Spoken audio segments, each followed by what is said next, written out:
Assalamualaikum warahmatullahi wabarakatuh. Al-Fatihah. A'udzu billahi minasyaitonir rajim. Bismillahirrahmanirrahim. Alhamdulillahirabbil alamin arrahmanir rahim maliki yaumiddin na'budu wa iyyaka nasta'in. Ihdinas siratal mustaqim siratal ladzina an'amta 'alaihim ghairil maghdubi 'alaihim waladdallin. Amin. Alhamdulillahirabbil alamin wa bihi nasta'in 'ala umuri dunya waddin wa salatu wassalamu 'ala sayyidina Muhammadin أشرف المرسلين وعلى آله وصحبه ومن تبعهم بإحسان إلى يوم الدين أما بعد.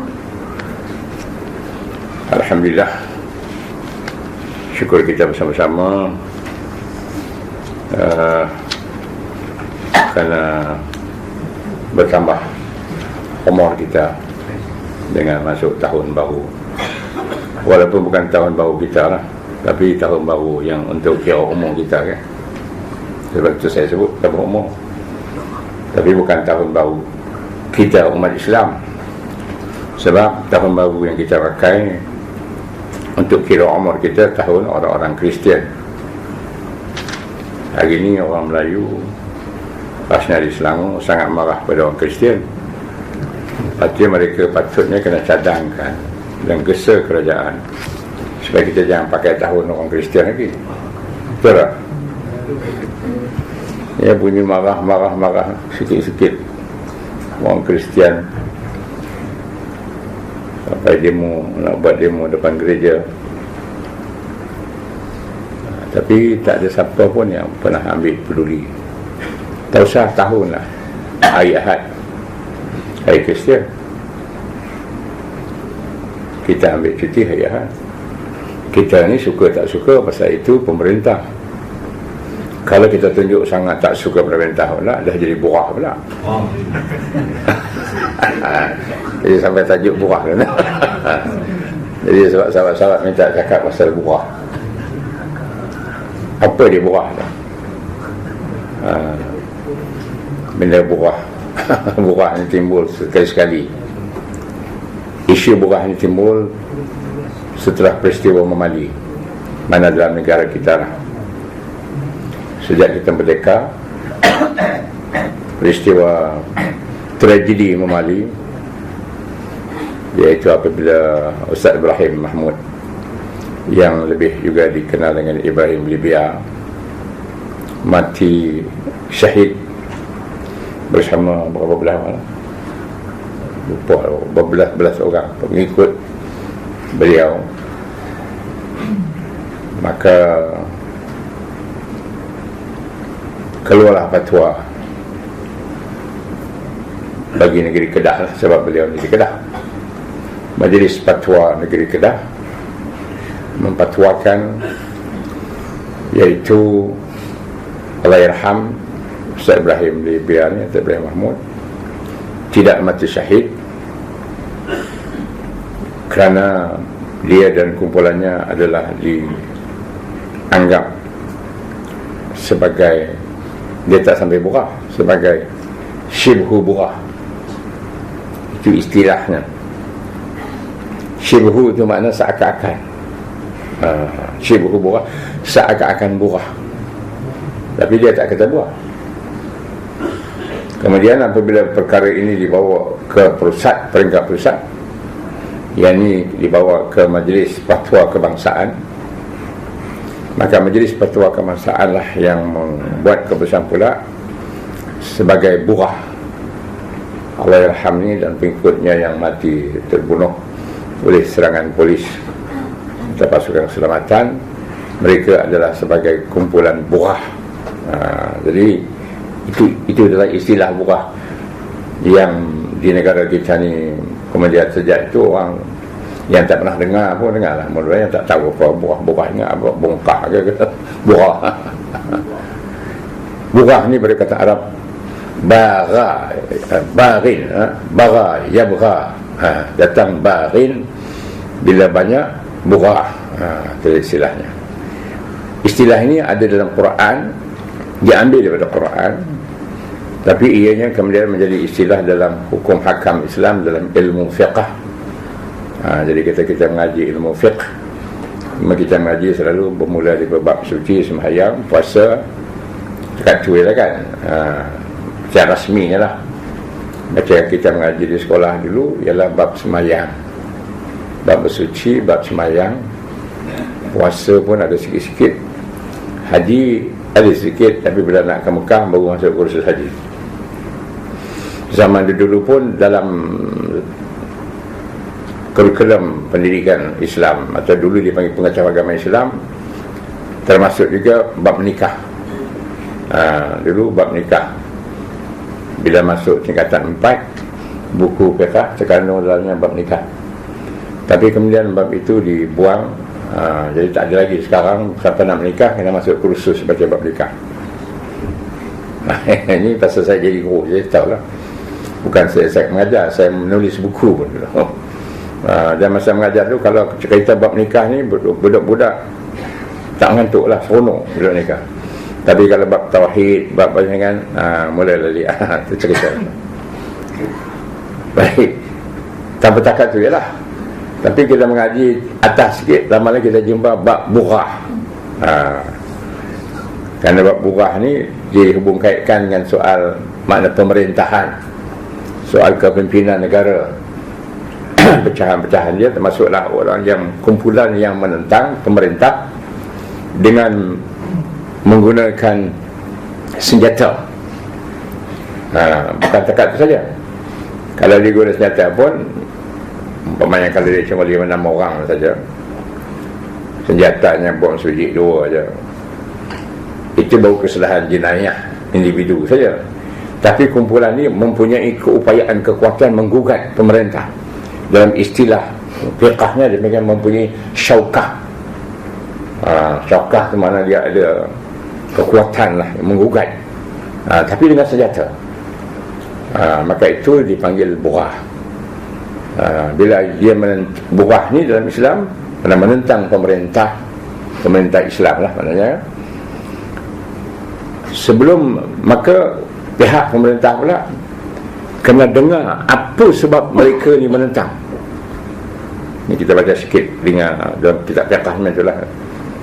Kalau dia menentang, ada asasnya penentangan itu kerana kerajaan tidak melaksanakan atau melanggar perintah Allah dalam perkara berkaitan dengan hal pemerintahan, hal negara, ya, maka kerajaan kena layani kehendak penentang itu. Dia layani kehendak dia, tapi dia terus menentang juga, maka barulah mereka ini boleh diperangi. Jadi inilah yang disebut dalam Quran. Tapi dalam bab ni, dia saya bacakan dululah yang jadi rujukan. Dan ayat inilah yang dirujuk oleh Mufti Perak. Soal isu burah yang timbul sehari dua ni ialah bermula daripada kenyataan Mufti Negeri Perak, iaitu Tan Sri Datuk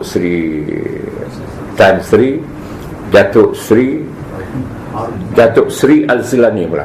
Dia Datuk Sri satu yang biasa, dia ada satu lagi Datuk Sri Al-Zilani.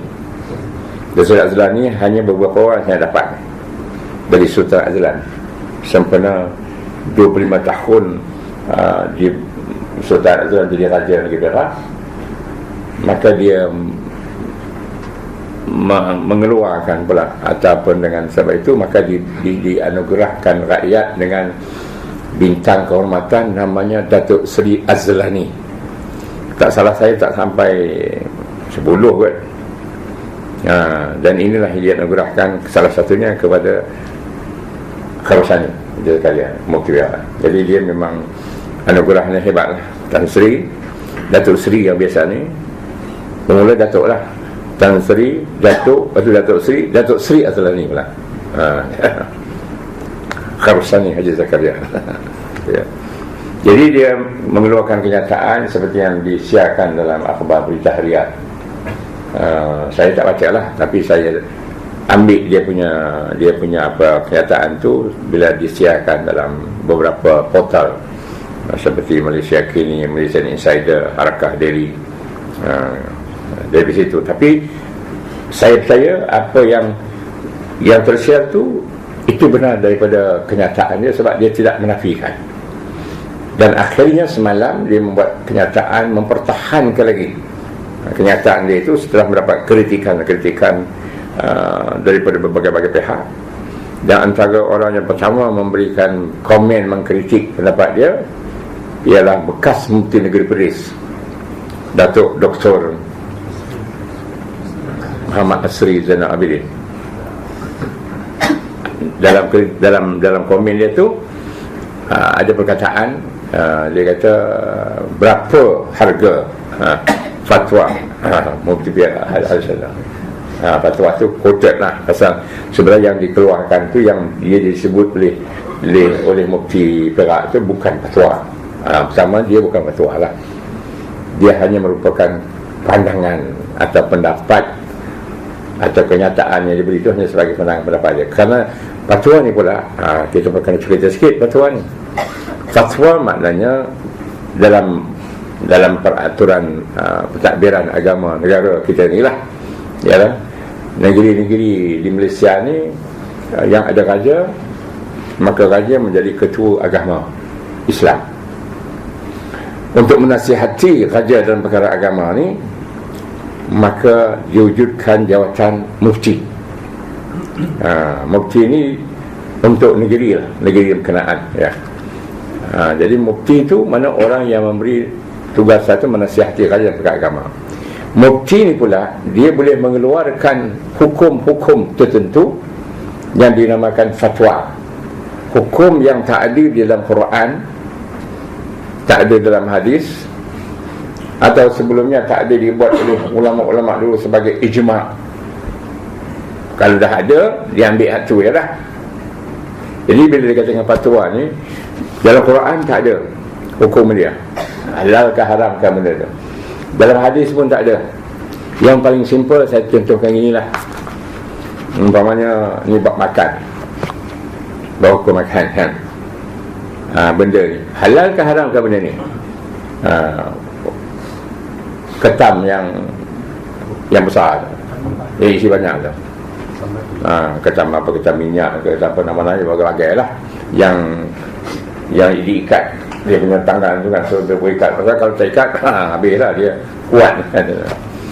Jadi dalam kitab tak sebut, dalam Quran tak ada cerita pun, dalam hadis pun tak ada, dan ulama-ulama dulu pun tak ada membuat hukum atau membatwakan, sebab pada mereka tak perlu ya. Tak ada benda pun di negeri di Sengah, ataupun mereka tak peduli pun, tak makan pun. Misalnya macam orang Arab misalnya kan, orang Arab ketam yang biasa yang kita makan yang biasa pun dia tak makan. Orang Arab ni kurang makan benda macam ketam, sotong macam mana kan. Jadi dia tak perlu buat hukum lah, pasal orang tak. Tapi bila ada orang makan, timbullah ini macam mana, halal ke haram. Jadi barulah ulama berfatwa berasaskan kaedah-kaedah dia lah. Jadi macam kata tadi ketam dah, bila orang Melayu suka makan benda tu, dulu yang nak makan orang Cina je lah. Memang orang Melayu makan, maka timbul soalan, boleh kita makan?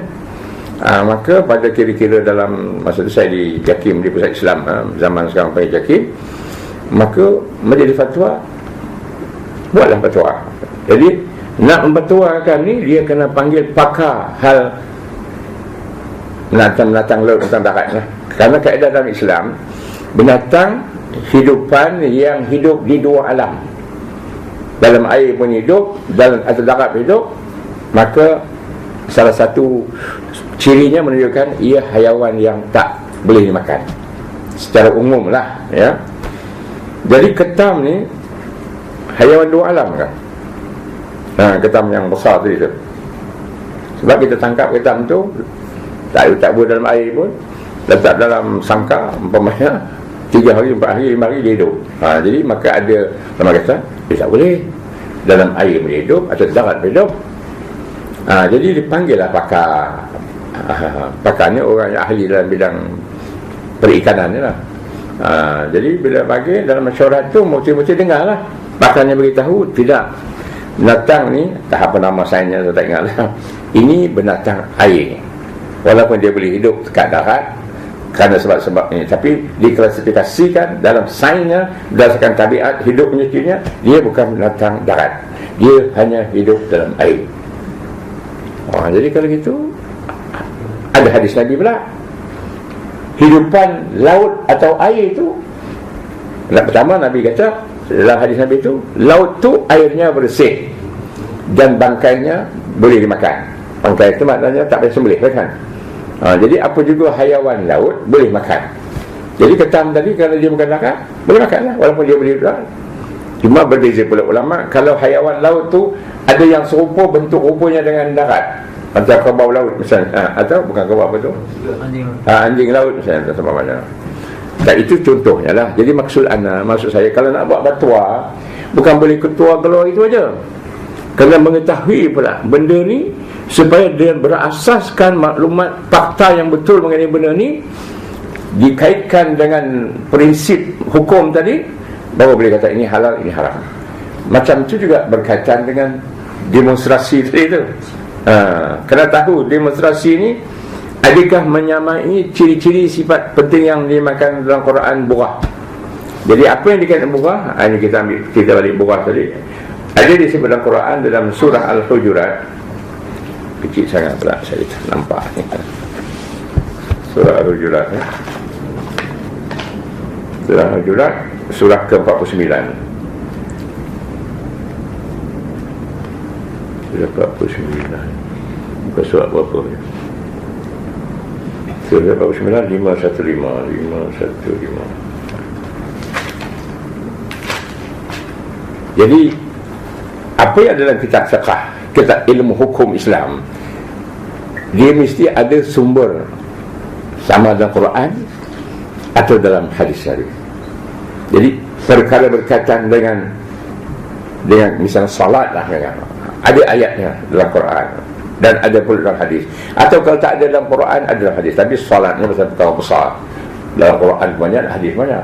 Jadi burah tadi ni ada dalam Quran yang berkaitan. Ini surah ni itu ayat 9, dan ayat ini yang digunakan oleh Mufti Perak untuk menjustifikasikan dia punya pendapat dia tadi, bukan fatwa ya. Sebab kalau fatwa ni kata dia kena kaji, lepas tu dia jawatan, kaedahnya pula fatwa ni ada jawatan kuasa, bukan seorang mufti itu ketua pengurusi jawatan kuasa fatwa negeri Perak. Saya tak ingatlah 7 orang ke 8 ke 9 ke, mufti pengurusinya. Lepas tu bila bincang-bincang antara ahli jawatan kuasa ni, bersetuju dah.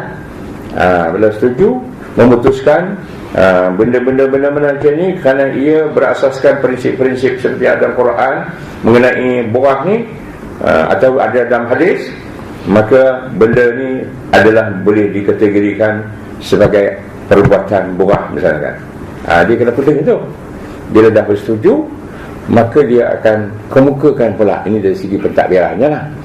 Oleh kerana kuasa agama tadi di bawah raja, maka kena mendapat perkenan raja pula atau sultan. Yang lazimnya tak ada masalah lah, bila ada sini mufti di bawah angkat daripada sultan endorse kan, sign, mana ini betul-betul ni fatwa ni dah disahkan oleh raja seketua agama, tapi belum boleh lagi juga dilaksanakan, dipakai, maknanya kalau dipakai melainkan diwartakan pula. Itu peraturan takdiran lah. Di peringkat pusatnya tu juga, mana jawatan kuasa kebangsaan fatwa, bincang-bincang macam hal tadi mendatang, kalau dikatakan memfatwakan, oh ni halal, ketam tadi halal, kemudian nak terpakai hukum tu ya, dia kenalah disahkan dulu. Tapi oleh kerana jawatan kuasa pusat ni, dia tak ada kuasa, sebab dia mewakili raja-raja, dia negeri masing-masing kena bawa pula keputusan jawatan kuasa pertubuhan pusat tu ke negeri.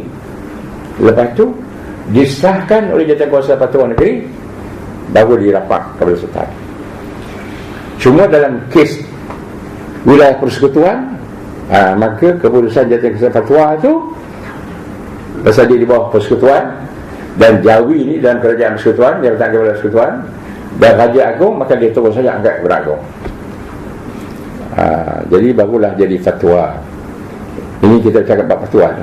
Jadi mana apa yang disebut oleh Haji Khairul Sani, bahawa demonstrasi turun harga barang yang berlaku pada malam tahun baru di Kuala Lumpur, termasuk di dataran Merdeka dan sekitarnya, yang kata dia kumpulan itu patut ditangkap, dan mereka itu termasuk kumpulan burah halal darah mereka. Kerana burah ni makna darahnya halal, itu makna boleh dibunuh. Tapi yang bunuhnya kerajaan lah dengan memerangi mereka itu. Sebab itu balik saya kata cerita Allah Rahmi Ibrahim Mahmud Sembilibia kemarin tu, peristiwa yang berlaku pada tahun 1984 ya, di Mali itu, polis menyerang mereka, pasukan keselamatan lah, menyerang mereka, terutama daripada kumpulan polis hutan lah masa tu yang berpusat di Sungai Petani. Kemudian dibantulah oleh polis-polis di kawasan lain lagi. Mereka melakukan serangan ke atas Ustaz Ibrahim Libya tu, tapi mereka taklah menganggap dia terborah, sebab dia masa nak menyerang tu dia tak ada pakai hukum agama pun, tak ada, dia hukum undang-undang keselamatan negara je. Makna yang pertama, kerajaan kita ni, kerajaan negara kita ni, dia tidak menggunakan hukum agama Islam dalam hal makna undang-undang, hukum bunuh, perang dan sebagainya. Undang-undang hal agama Islam tadi, hal fatwa-fatwa tadi itu yang saya kata hanya berkait dengan perkara agama yang di bawah kuasa kerajaan negeri yang telah diberi kuasa oleh perlembagaan. Pasal hal sembahyang, puasa, zakat, haji, nikah, kahwin, dan sikit-sikit pasal akhlak ni, khalwat, haram, itu semua gedebak-gedebuk itu je lah. Tapi kalau soal berniaga pun tak ada, ya? Soal apa lagi lah, soal berperang, berdamai, soal kita katakan bersenjata, soal keselamatan, dia tak ada kena-mengena dengan hukum syarak atau hukum Islam. Sebab kerajaan negara kita tidak memakai hukum Islam dalam hal perkara berkaitan dengan keselamatan negara ni. Itu kena faham je.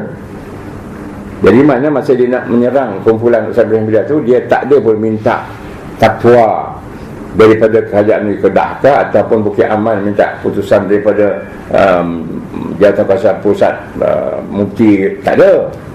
Yang penting dia kata puak ni mengancam keselamatan.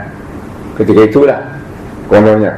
Sebab itu berita pasal benda ni pula, masa nak melakukan serangan tu mereka tak bagi tahu pun, tak ada pula dia beritahu kepada sahabat semua. Tiba-tiba saja pasukan keselamatan ni dikerahkan, Bukit Aman lah mengarahkannya, pengarah keselamatan negara mengarahkan pasukan polis hutan yang ada di Sungai Petani itu melakukan serangan pada malam sekian hari bulan.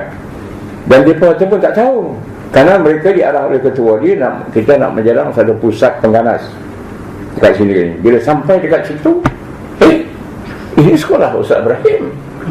Kerana Ustaz Ibrahim ni biasa juga mengajar polis-polis hutan tu. Ini tunggu hutang.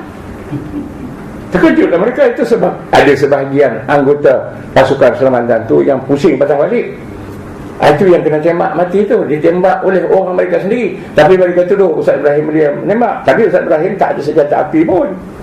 Tu kes tu sampai sekarang habis gitu ya, di mahkamah kan, habis dah lama kan.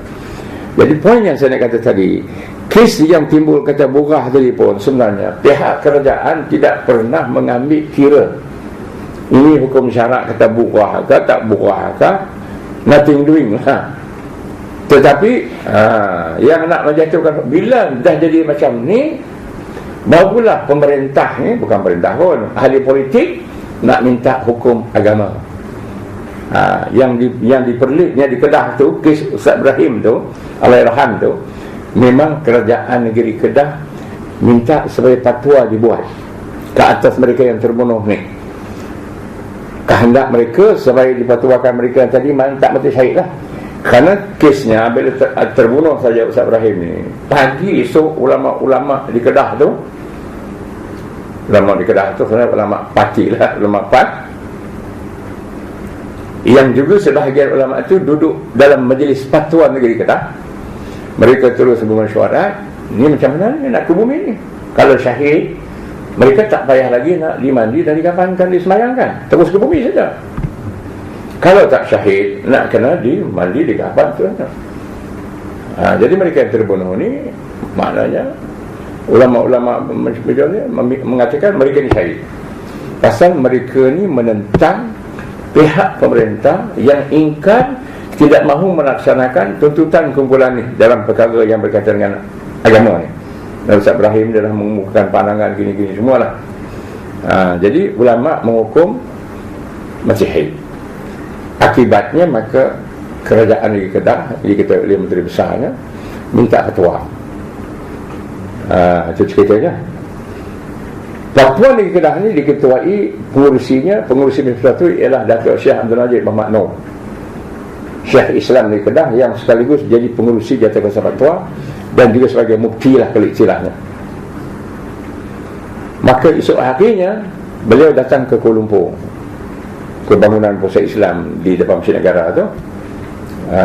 Tapi bukan bangunan tu, di sebelah, di perpustakaan, masa tu perpustakaan yang sekarang ni pun masih jadi, saya tak tahu perpustakaan lagi kot. Tapi bangunan sebelah tingkat tu sekarang ni dah jadi pejabat Jawi kan sekarang ni, dan Jawi pun nak pindah ke Putrajaya jugalah. Jadi bila Datuk Syekh Makno datang ni berbincang dengan beberapa orang, saya menemui beliau. Dah habis perbincangan tu, saya menemui, saya kata, Datuk Syekh, saya nak jumpa. Dia kata, Ana nak kena ke airport segera sekarang ni, Ana nak bertolak terus balik ke Kedah. Airportnya Subang ni lah masa tu, airport Subang belum lagi Putrajaya masa tu. Kata tak apa Datuk, tak apa, Ana ikut sekali. Jadi kereta pejabat kami, kereta Volvo warna biru masa tu, bawa lah Datuk Syekh balik. Saya duduk sebelah dia. Sempatlah saya berbincang dengan dia. Kesimpulannya, saya kata, Datuk Syekh, Majlis Fatwa di Kedah, saya cadangkan tawakuf, jangan mengeluarkan apa hukum kenyataan apalagi fatwa bersabit ni terjadi memali yang syahid. Tawakuf tu makna bila tak keluarkan fatwa, tak ada menjatuhkan hukuman lah, sama ada orang ni syahid ke tak syahid, dia diam je lah. Beliau bersetuju. Bila sampai di lapangan terbang negeri Kedah di Alustar, wartawan tahu dia balik daripada Kuala Lumpur, tuan-tuan tanya, dia kata Majlis Fatwa di Kedah tawakuf, tidak akan mengeluarkan fatwa atas kes memali. Terus Menteri Besar kemudian mengeluarkan kenyataan kerajaan mengarahkan Majlis Fatwa, bukan raja, kerajaan. Maka terpaksalah dia buat. Tapi mula dia janji dengan saya itu setuju, dan dia cakap pun, tapi kena perintah daripada Menteri Besar. Majlis Fatwa di Kedah bersidang, dan sebahagian dari Majlis Fatwa tadi adalah ulama-ulama PAS seperti Allahyarham Tuan Guru Haji Pak Junid, Haji Junid misalnya kan, yang ulama terkenal lah. Jadi dalam bincang-bincang tu agaknya Majlis Fatwa pun dengar memang kuat hujah yang mengatakan bahawa Ustaz Ibrahim ni bukan boleh dihukum sebagai burah, tapi dia menentang, dan dia hanya menyuarakan, dia tak ada senjata pun, tak ada senapan peluru meriam ke kaca kebal ke, tak ada. Dia malah diserang oleh polis keselamatan kerana tak dapat berjaya menangkap dia, sebab bila 2-3 nak tangkap hilang, dia tak dapat dia. Jadi akhirnya, ataupun bila nak dekat dengan tempat sekolah nak menangkap tu, ada pengawal, ada jaga, mana tak mengawal keselamatan dia. Jadi dengan alasan itulah mereka menyerang. Itu ceritanya lah.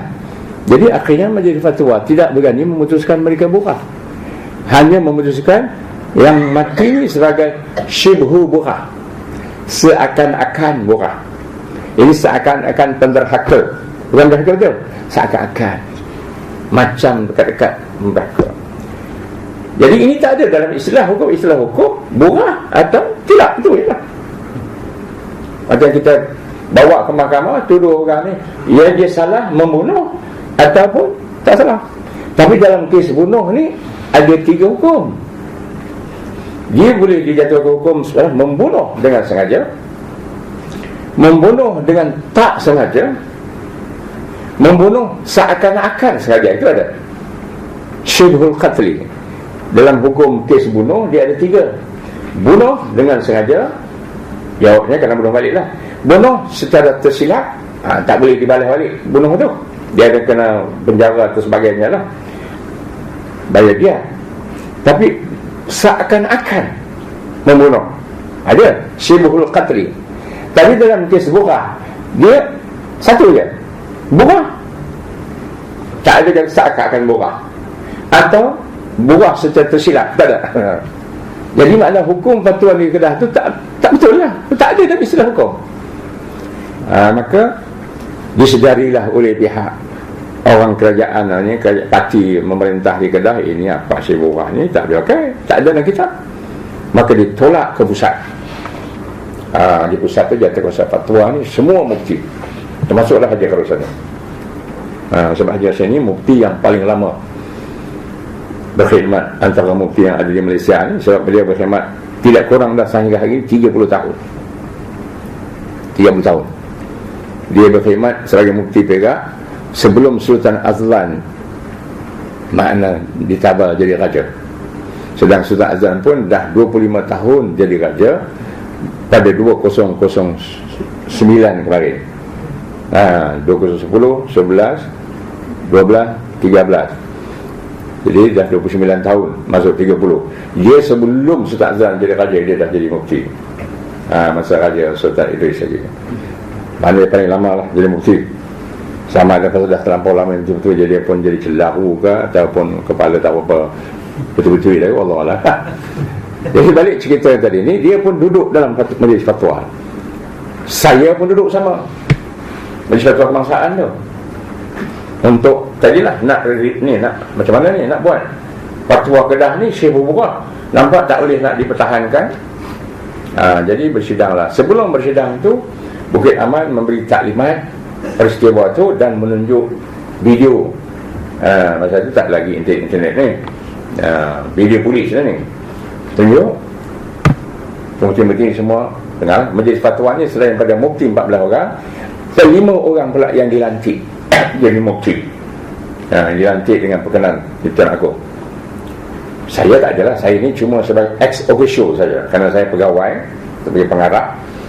Jadi duduk dalam majlis fatwa tu sebagai ex officio, makna dengan sebab jawatan saya duduk dalam tu. Contohnya macam kerajaan lah Negeri Selangor ni, Menteri Besar dan Esko yang sebelah orang. Tapi ex officio ialah Penasihat Undang-Undang dan Ketua SUK lah, Setiausaha Kerajaan Negeri. Mana mereka ni bila mesyuarat Esko kerajaan tu, mereka ni lah yang menyediakan bahan sama poin-poin dan malah memberi pandangan kepada kerajaan gini-gini macam itulah. Kerajaan negeri. Sebab itu orang Haji Kerajaan negeri itu kalau kepala dia tak sesuai dengan Menteri Besar, dia tak nak. Setelah dia Datuk maknanya Tan Sri Khalid dulu kemarin tak suka sangat siapa nama tu yang bekas pengarah JAIS, mana? Khosrin.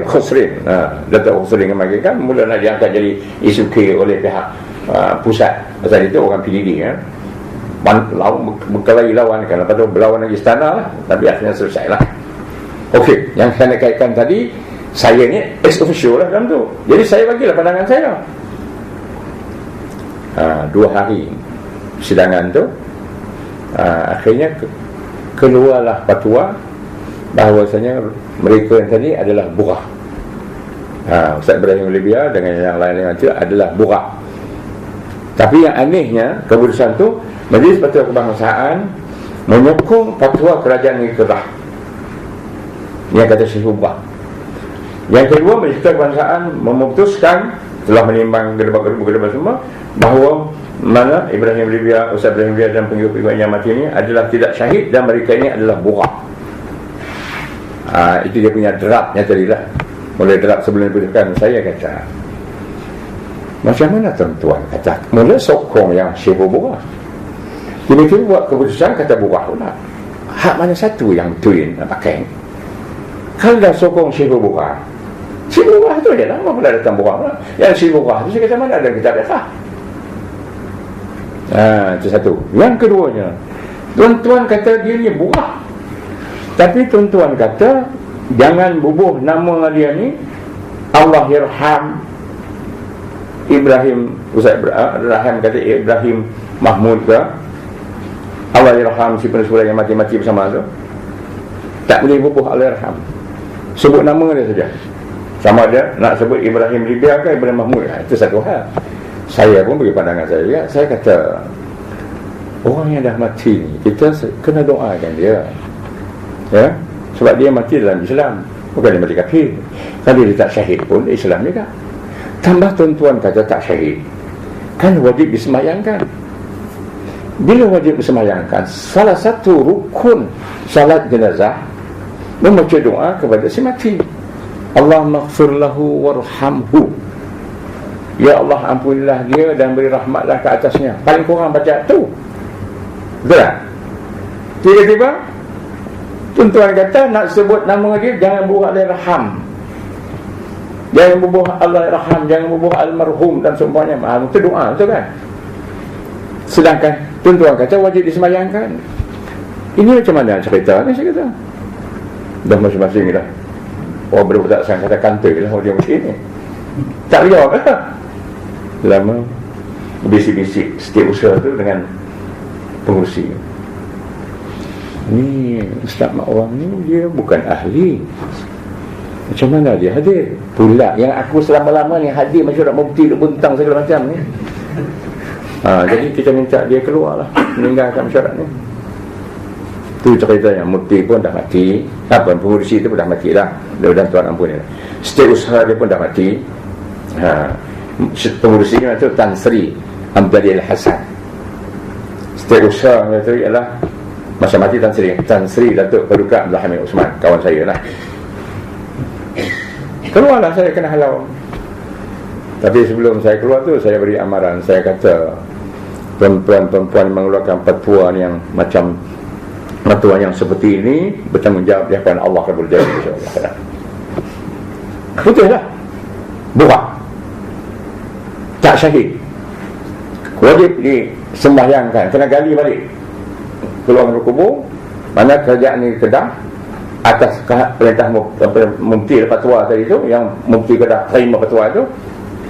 Tapi sampai hari ni tak ada siapa pun yang gali kubur tu. Bahkan lepas berlaku fatwa tu, Kedah dah ambil fatwa tu, tiba-tiba Sultan membuat ziarah ke perkuburan Allahyarham ni di Mali tu. Semua situlah ada belah orang tadi, diiring oleh Mufti Kedah atau Syekhul Islam Kedah, Datuk Seri Syekh Abdul Majid Maknun.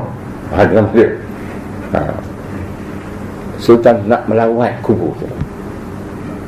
Sultan pergilah sampai ke kubur tu. Tapi yang Syekh Majid ni sampai masjid Kampung Mali dia tak pergi kubur tu.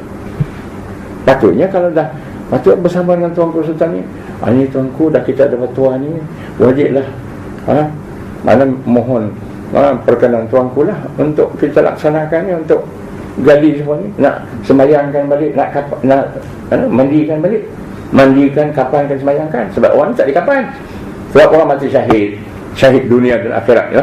Makna dengan pakaian yang berdarah itulah dikebumikan. Itu yang berlaku kat Sultan dia. Tapi dia tak ikut pun sampai ke kubur tu. Akhirnya Sultan datang, bila Sultan dalam melawat, dia menitahkan pula kubur ni kena jaga elok, bubuh pagar. Dia pun keluarkan duit dia sendiri. Sampai hari ni pagar tu duit Sultan Kedah yang jadi agung sekarang ni. Maknanya dari segi amalan Sultan, makna dia tak berkenan lah fatwa mengatakan Ustaz Ibrahim tu rakyat dia daripada Mali sebagai burah. Itu cerita burah tadi. Jadi balik kepada mufti kita tadi ni, mufti kita mufti jarak, ialah mufti saya cukup jam dah. Maknanya dia bukan melakukan fatwa, itu satu, dia hanya memberi pendapat. Tapi oleh kerana dia tu seorang mufti yang paling lama pula, rakyat tahu fatwa lah. Jadi maknanya pada pahaman sebahagian orang awam, mufti berak dalam memfatwakan siapa yang pergi demo malam tu membantah yang kata pasal turun harga tu, yang dianggarkan menurut berbagai pihak tak kurang dari 10,000 orang.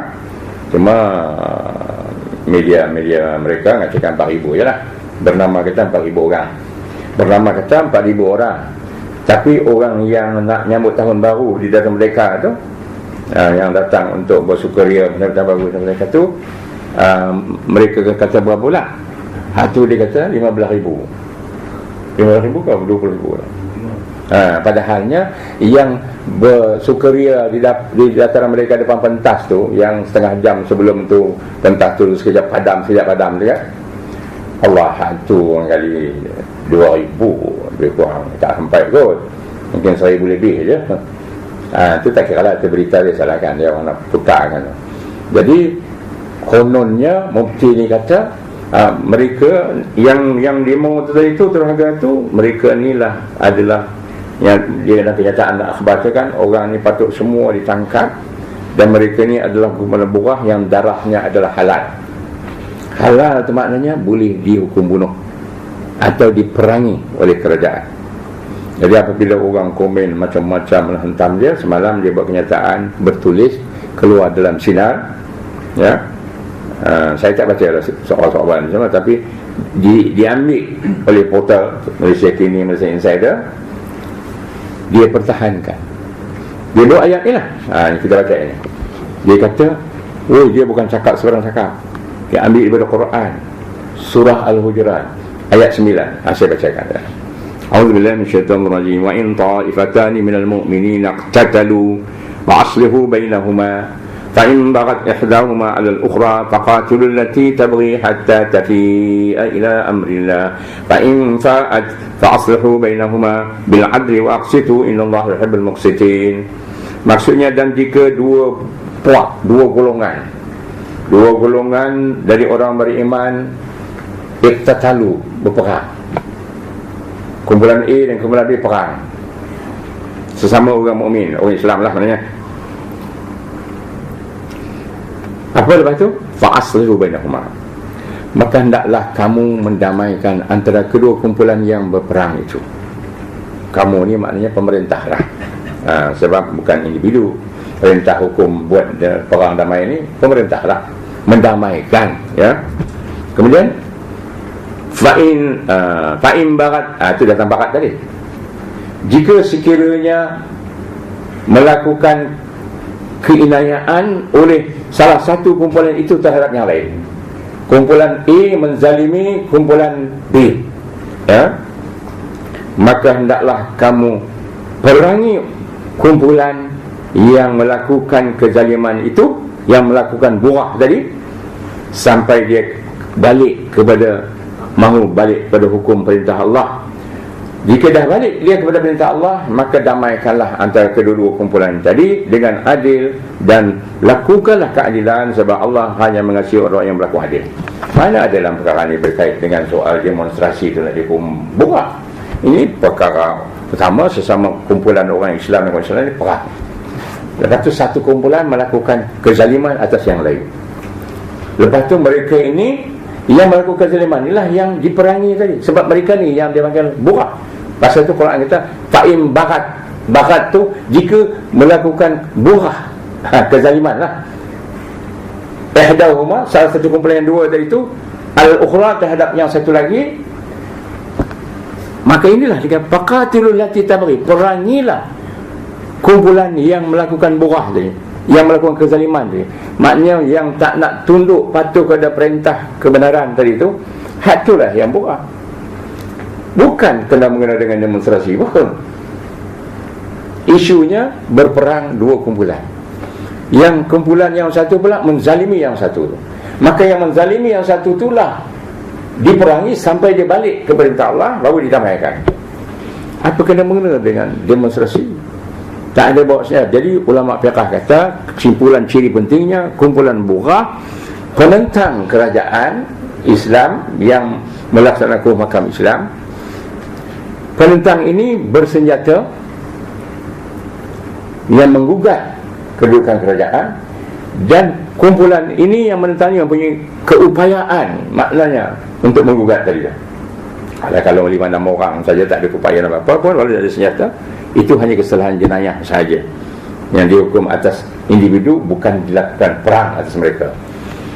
Jadi kesimpulannya, tidak ada asas sama sekali untuk meletakkan bahawa kumpulan orang-orang yang melakukan demonstrasi turun harga tadi itu sebagai kumpulan burah. Tapi bila mufti ini mempertahankan pendirian dia, dia kata kerana kumpulan ini nak menggulingkan kerajaan, sebab itu orang ini boleh dianggap burah, nak menggulingkan kerajaan yang sah. Adakah betul kumpulan itu nak menggulingkan kerajaan? Kumpulan itu yang dianjurkan oleh 4 kumpulan Remaja himpunan tu terang-terang mengatakan kami hanya hendak membantah kerajaan turunkan harga barang. Nama dia simbolik, dia pun turun kan. Yang mengatakan nak guling kerajaan ni ialah puak-puak. Belah tu memang betul lah, ada lebih 1,300 laporan polis dibuat oleh kumpulan-kumpulan puak-puak tu dengan badan-badan NGO mengatakan himpunan tu nak jatuhkan kerajaan. Takkan boleh percaya gitu saja, kena siasat tadi. Kalau nak hukum halal tak halal, ketam tadi boleh makan, tak makan, bukan nak panggil pakar dia menentukan binatang ni haiwan darat ke laut ke atau haiwan dua alam ke. Ini pun kena kaji siasat dulu lah. Panggil yang pemimpin-pemimpin empat-empat. Kemudian polis pun tengok berapa orang ada bawa senjata. Alasan mufti tu dia kata mereka ni memang nak jatuhkan kerajaan dan memang ada ditemui senjata bom, parang.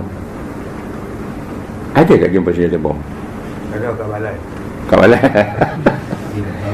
Yang ada dilaporkan beberapa bilah parang. Tapi bukan dijumpai daripada para demonstran tu. Katanya di dalam longkang, tak siapa campak dalam tu. Mana boleh dikira hak tu sebagai bukti bahawa kumpulan ni nak perang? Allah, kalau perang dengan bawa golok 2-3 bilah, Allah. Lepas tu yang kata polis cedera tu, kenin ada berdarah sikit, katanya kena tin minuman tu lah. Tin minuman kan, minum air minum pakai tin. Pun orang bawa tu pun pasal minum. Lepas tu dah habis tu dilempak buang gitu, kita kena lah masa tolak-tolak tu. Lepas tu ada pula botol plastik mineral. Takkan botol plastik mineral dengan tin itu boleh dianggap senjata boleh mengguling kerajaan, melawan polis yang tapi pasal nak cuba juga menipu rakyat. Ada katakan 4-5 orang polis cedera, esok keluarlah dalam polis punya laman polis, blok polis tu kan, keluar gambar orang berdarah. Tahu tak? Darah ni daripada dahi sampai dada ni semua meleleh darah mereka. Ini antara mangsa demonstran semalam tu. Tiba-tiba tuan punya gambar tu, ini aku. Dia pun buat kenyataan, itu gambar saya tercedera ada orang parang saya kemarin tu. Itu bukan gambar polis, gambar aku je. Baru dah boleh kata kami tersilap bubuh gambar tu, minta maaf lah. Itu dia lah tuan-tuan, nak menipu. Jadi takat dululah aku lupa dia assalamualaikum. Jadi kesimpulannya Mufti Perak mengeluarkan kenyataan yang tak ada asas tetapi berbahaya. Sebab kalau orang ambil kenyataan dia, maka dia ambil tindakan bunuh orang yang pergi demonstrasi itu, akan datang khasnya. Jadi yang sepatutnya saya menyarankan dibuat laporan polis terhadap Mufti Perak ni supaya disiasat, dan maknanya kalau dia anggap memang berbahaya, maka kena diambil tindakan undang-undang. Yang keduanya, dia sudah menghina institusi mufti fatwa sendiri, sebab dia mengeluarkan pandangan yang tidak berasaskan kaedah-kaedah pada dia mufti, walaupun bukan fatwa. Sekaligus dia menghina sultan. Pasal apa? Dia mengeluarkan kenyataan yang melibatkan diri dia sebagai mufti yang dilantik oleh sultan. Jadi banyaklah kesalahan-kesalahan dia. Maka wajarlah orang banyak menuntut dia supaya dia meletakkan jawatan dan berundur. Sebab sudah sampai masanya dia pun mengkali dah tak boleh fikir banyak-banyak lagi dah. Pasal apa? Pangkat dah banyak sangat. Duit saya tak tahulah, tapi yang saya tahu dia memang kira-kira orang yang kira hidup mewah lah. Wallahu a'lam. Assalamualaikum warahmatullahi wabarakatuh. Alhamdulillah, asyhadu an la ilaha illa anta, astaghfiruka wa atubu ilaik. A'udzu billahi minasyaitonir rajim. Alhamdulillah wassalatu wassalamu ala rasulillah. Allahumma salli imanan kira sadika wa din kama mana. Rabbana atina fid dunya hasanah wa fil akhirati hasanah wa qina adzabannar. Amin. Jadi terima kasih banyak tuan-tuan. Jadi saya pun berucap perkara ini atas nama kebenaran hukum ilmu. Tak ada kena-mengena saya dengan dia dari segi peribadi, tak ada. Sebab dia pun saudara saya juga, bukan orang lain. Jadi itulah kerana hari ini bolehlah kita teruskan. Ni bukan derma pasal nak lawan mufti dah. Derma balai kami itulah, balai rumah anak yatim kami sekarang sedang berusaha untuk mendapat pengiktirafan dari Majlis Agama Islam Negeri Perak. Jadi bila sebut Majlis Agama Negeri Perak tu, suara Mufti Haji Hursani ni pun terpakai juga. Jadi macam itu doa lah. Sedangkan mereka tak tolak. Jadi sementara itu kami masih menerima lah untuk balai tasawuf kami dan rumah yatim kami itu. Hari ini tuan-tuan bolehlah tak kilat kita petik kata kira